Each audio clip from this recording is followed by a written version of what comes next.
নমস্কার বন্ধুরা, আমার চ্যানেল নলেজ একাডেমিতে আপনাদের সকলকে স্বাগত। বন্ধুরা, করলা আমরা সবজি হিসাবে ব্যবহার করি এবং করলার অনেক গুণ আছে, এটা আমরা সকলেই জানি। কিন্তু কেবল করলা নয়, করলা পাতা এবং ফুলেও আছে অনেক ঔষধি গুণ, যা আয়ুর্বেদ শাস্ত্রে প্রয়োগ করা হয়। তাই আজকে আমাদের আলোচনার বিষয় করলা পাতা ও ফুলের বিভিন্ন ঔষধি গুণ। পাতা কৃমি নাশ করে, জ্বর সারায় এবং মূত্র বৃদ্ধি করে। প্রাচীন বৈদ্য সুশ্রুতের মতে করলা পাতা জোলাপের কাজ করে এবং প্রয়োজনে বমিও করায়।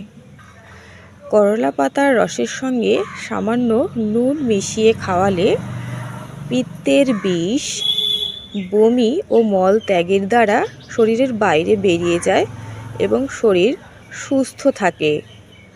ম্যালেরিয়া হলে করলা পাতার রস গায়ে লাগালে এবং 3.5টি করলা পাতা ও 3.5টি গোলমরিচ একত্রে পিষে কিছুদিন খেলে উপকার পাওয়া যায়।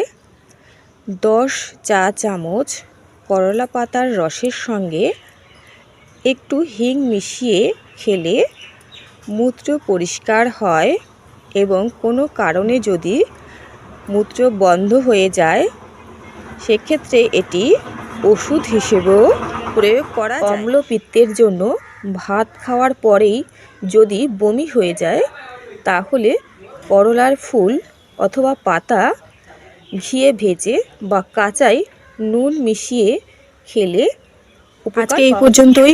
ভিডিওটি ভালো লাগলে লাইক করবেন, শেয়ার করবেন, কমেন্ট করবেন এবং চ্যানেলটিকে সাবস্ক্রাইব করবেন আরও নতুন নতুন তথ্য পাওয়ার জন্য। নমস্কার।